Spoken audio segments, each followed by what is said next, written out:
Today for the episode of Recollections, we are at the home of Ryan and Maria. Hello. They're going to share some of their favorite albums with us today. Okay, so This is Robin Hood. It's a movie. and this is the old Robin Hood. One of the first albums I liked when I was a little girl was this soundtrack. We would sit around on hot summer days and get in front of the air conditioner and listen to the Robin Hood soundtrack. Great Roger Miller songs. Yep. One of my earliest records was Star Wars. Yeah. And this is one of Harper's brother's favorite records now, Donovan. I remember my dad's copy. I specifically remember the back with Darth Vader's scary face, but I think I played that record out. And as far as when we started getting into rock and roll, this is one of the records I lifted from my dad's collection. It was Rolling Stones' Flowers, and I loved the cover and I liked listening to it. I didn't know quite what to think of it. I think it sounded a lot different from what I expected, but it was a beautiful cover to me when I was a little girl, and so I kept it around. So. And I think my first rock record that I remember listening to was my dad's copy of Badfinger. My dad loved Badfinger. I remember him telling me Badfinger's at least as good as the Beatles and all this stuff. So, and it is a fantastic album. I still listen to it all the time, but I love Badfinger straight up, and it's a great record. Kind of an ugly band though. One of the albums that I really loved when I was a little girl was one of my dad's Judy Collins records. It had this song on it called Farewell to Tarwathie, and it had a whale soundtrack in the background. It's very mystical sounding, and a lot of what I listen to today I think kind of derived from that sound. So as far as like new stuff, I really like Marie Sue, which is probably she definitely has that same kind of mystical sound. White Magic, they're very as the name is indicates, they're very, very mystical sounding. And one of my let's see, what is this? One of my favorite places on the record shelves is over here with Nick Drake and Molly Drake. Molly Drake was Nick Drake's mom, and when they sit on the shelf, they're right next to each other, so it's kind of like this reunion in sound, and it's just a beautiful album of her just kind of sitting alone at her piano singing these somber songs, and you just know where Nick Drake came from.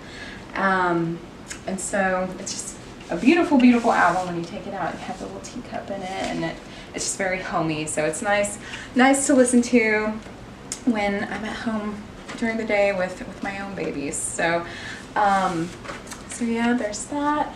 And I can't really talk about a mystical sound without going to the high priestess of soul herself, which is Nina Simone. I think we got this at Red Door. The Nina Simone Pastel Blues, and this is one of those records that, like, in listening to it,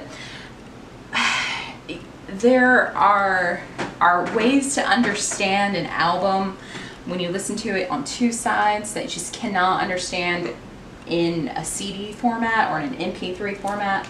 Like the side two, it tells this story, and it ends with Sinnerman, which is this incredible 10-minute live song, and it's just it's like you're being lifted up into hell with Nina Simone, and it's just it's an experience to listen to it. And so this is just an incredible record, and I'm so glad you had it at Red Door. So yeah, it's I definitely bring the ladies to the collection. So yeah, we'll let the man talk next. So, all right. Well, Maria kind of brings the mysticism of the collection together. I think I kind of bring the more gritty and down-to-earth type stuff, and it works real well together. When we compare them, that's the best. Kind of a gritty mysticism, but I really love the old country and the soul and old folk and stuff like that. So my favorite records, well, our favorite records, is we both love this one, the Link Wray, self-titled. He sings on it, and it's just an awesome record. One of those ones where I've probably bought it 4 times and I've given away 3 copies because I think it's so great. My all-time favorite country record is this Waylon Jennings one, Don't Think Twice. Maria has a total crush on Waylon Jennings, so I can't play it around her too much. He's a pretty good-looking guy. But I remember I was talking to my buddy Joe about this, and I said, is this a good record? And he's like, yeah, it's pretty good. Like, I want to be buried with it. So it's just probably my favorite, country record.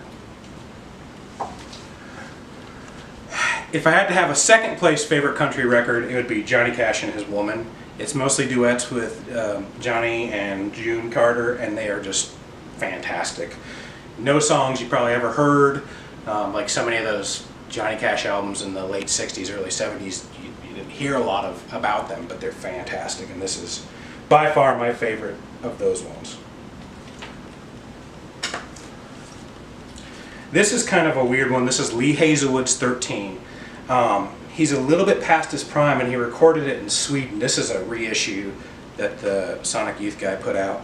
But it is this great 25-minute, pop song with all sorts of weird horns. And it's just one that is just, you can dance to it. The lyrics are great. It's probably my favorite Lee Hazelwood records. One of the ones that, I'm just very happy we have in our collection.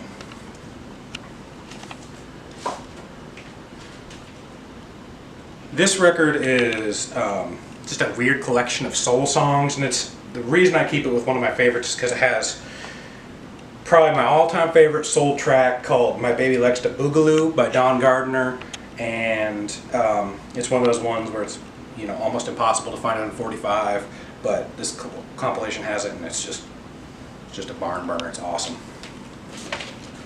Kind of funny cover too. All right. This record I pulled out because it was one of the records I got when I was first getting into vinyl again. And I was working at a CD store, but I went to another CD store, and they had Bonnie Prince Billy, I See a Darkness. They had the CD version and they had the vinyl version. And I held both of them in my hand, and I kind of looked at this and how beautiful it was and how big it was, and I was like, I think I'm going to get this on vinyl. And from that point on, I think I've always wanted to buy more vinyl, and I've at this point quit buying CDs and just stepped to vinyl. So it was kind of the start of that. We're definitely listeners, not just collectors. When we buy a record, we want to listen to it. We don't want to have it sitting up on the shelf. But we do have a few rare ones that we've managed to pick up over the years through mostly serendipity. So, so here are some of those. This is a band from Valdosta. When were they from? The late 70s, yeah, early 80s maybe. It's been reissued on Mexican Summer recently, but this is the Stroke Band, Green and Yellow, and this is one of the original on Abacus one Records. Of the original ones. It's great, weird. It's weird. Surf it's art really punk. good. Yeah, it's fantastic. Yeah. This is one my friend gave me, my friend Joe. This is the first Mountain Goats full-length record, Zipolate Machine, and it's kind of hard to find. They didn't make a lot of them, but it's got Going to Georgia, which is like maybe one of our favorite songs, yes. Our theme song, and it's just an amazing record. This one, I don't remember where I picked it up, but it's Slap Happy, which is they were a German band, and it's kind of an art pop record. Slap Happy, sort of, and it's just one of those records I love. It's just a great pop record. And this one's kind of a funny story. I got this at a Goodwill in Westminster, Colorado when I was young. And I didn't know who it was. I won't even try to pronounce his name now. I just thought it looked like a cool record. It's red vinyl, so it's kind of fun and cool Japanese. I listened to it a lot. There was one song in particular I really, really liked. So I didn't know anything about it. And then I was watching Mad Men. And I think you might have been with me. I'm like, I know that song. I have that song. And so it turns out it's kind of a rare, valuable record. I think his name is Kayu Sakamoto, and the name is Yukisaki is the name of the single, which was a hit. But this is the Toshiba, the original Japanese version of that. So it turned out to be a great record, and one, like you said, serendipity. We found it at Goodwill for $1. And the thing with like collecting records is, as you get a collection, you kind of learn to love it for what it is and all the weird things that go on with it.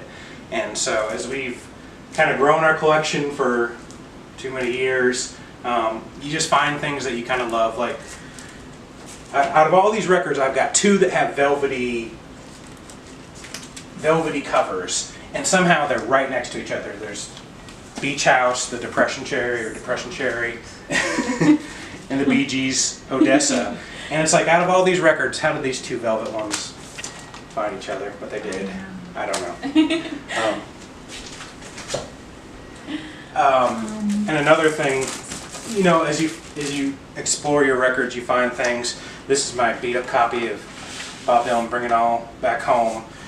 And if you look on the inner sleeve, somebody went ahead and rewrote Maggie's Farm and made all new lyrics about Trumbull's farm, whoever Trumbull is. So they took the time while they were listening to that to rewrite lyrics to a Bob Dylan song, and it's the funniest thing in the world to me. It's just great.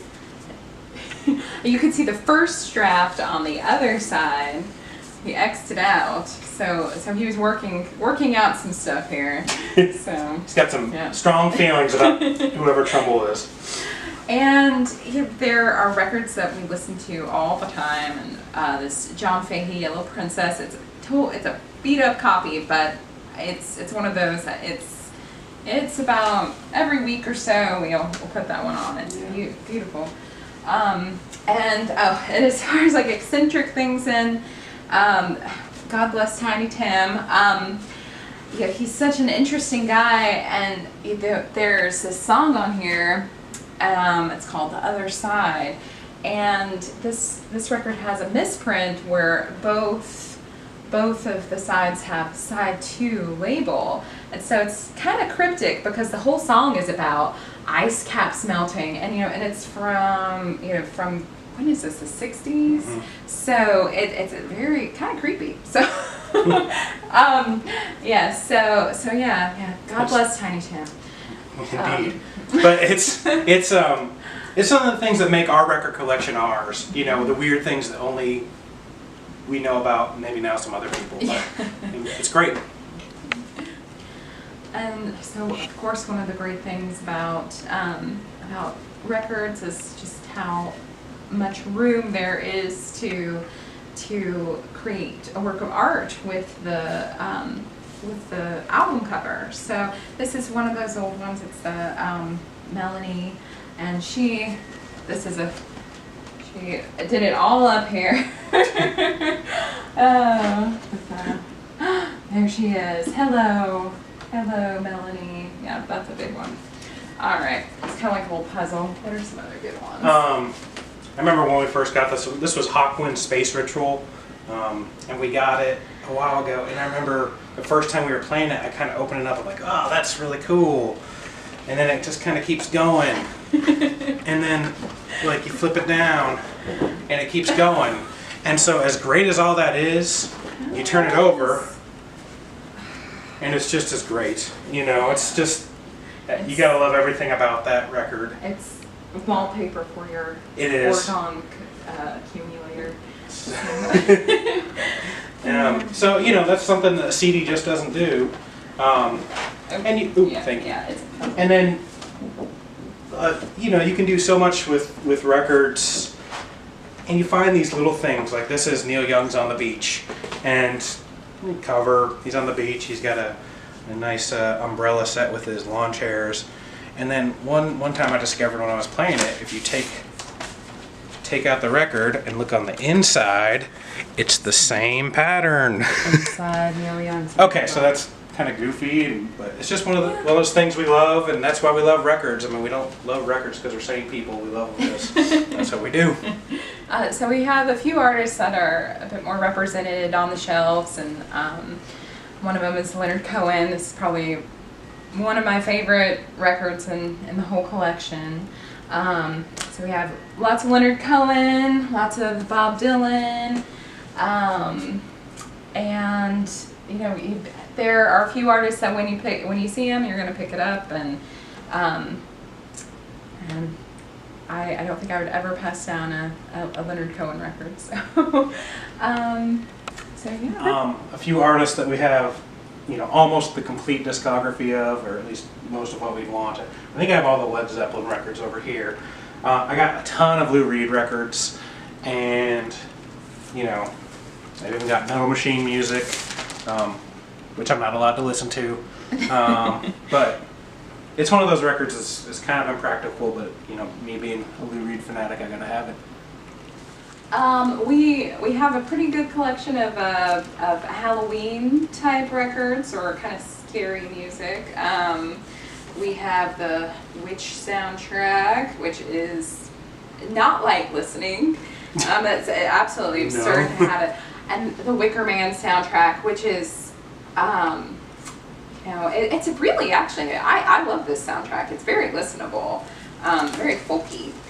So yes, we do like our folk horror around here.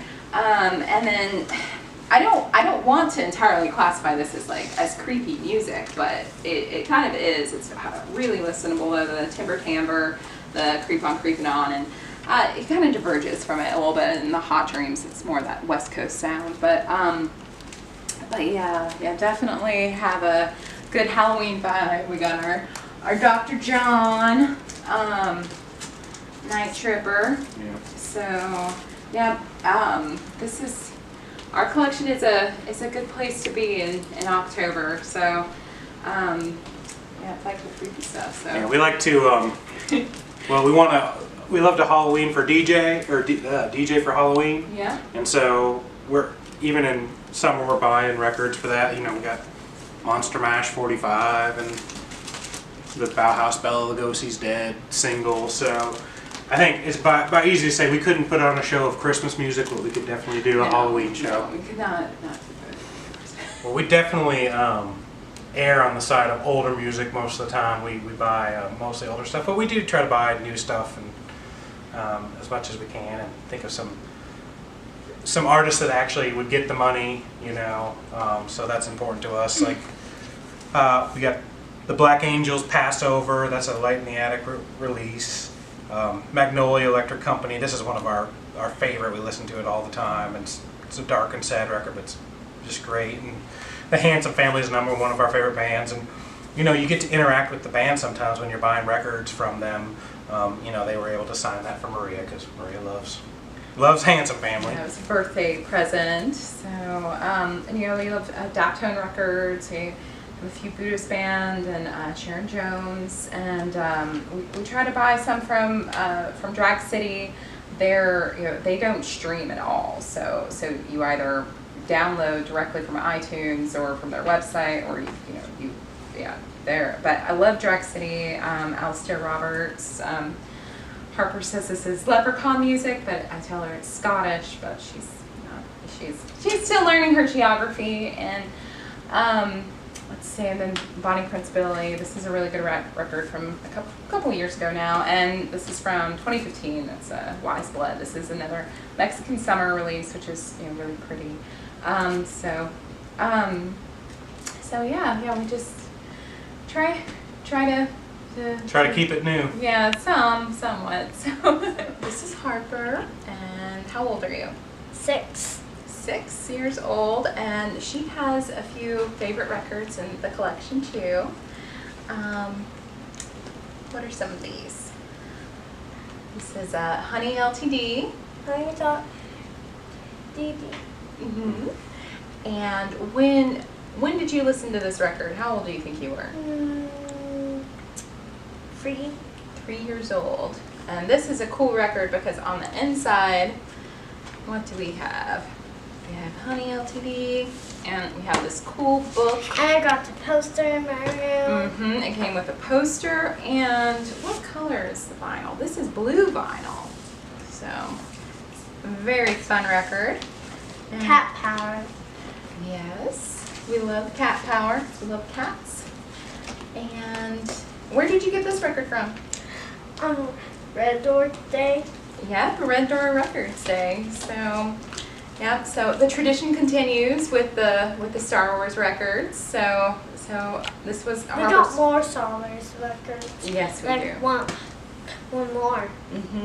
Yep, and that's from when we were kids. We liked Star Wars records too. So the tradition continues. All right, we try to have a good selection of Georgia bands. So one of our favorites is Abner J. These are all reissues.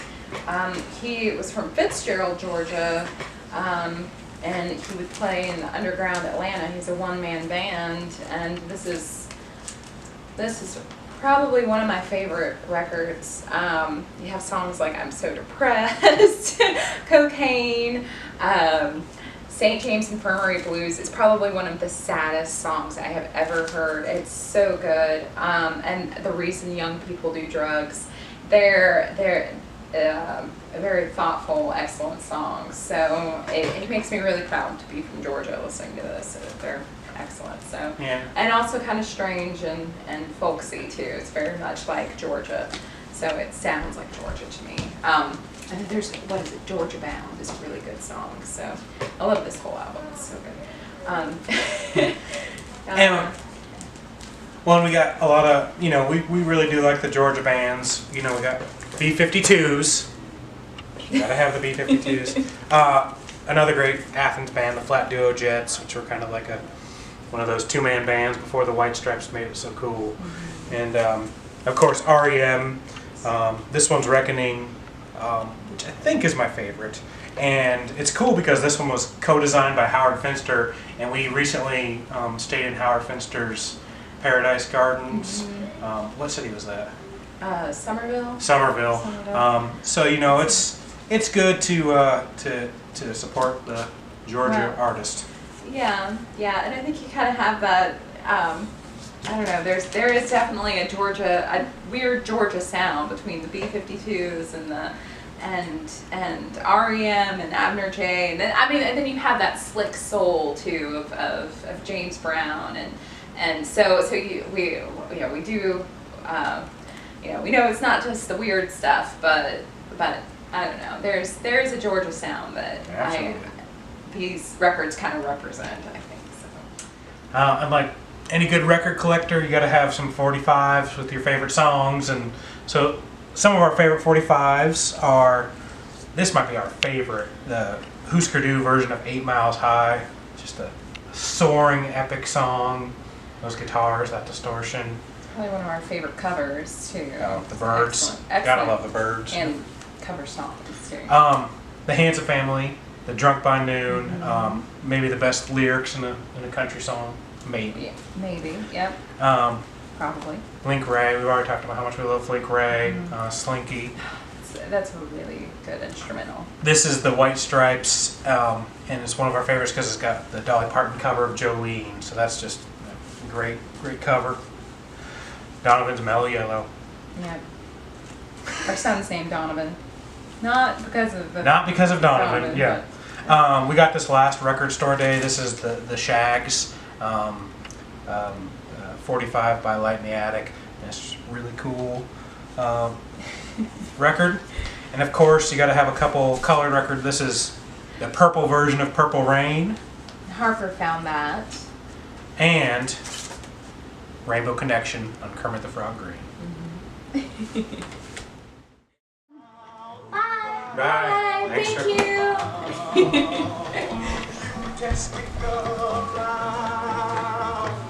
But I am Georgia bound. Man, I'm catching the first thing out of here in the morning smoking. I ain't hitting on nothing here in Detroit. Orange City. Don't know what I'm coming for in the first place. Listening to my friend. Well, I'm gonna stop in Atlanta. Pick up my sweetheart.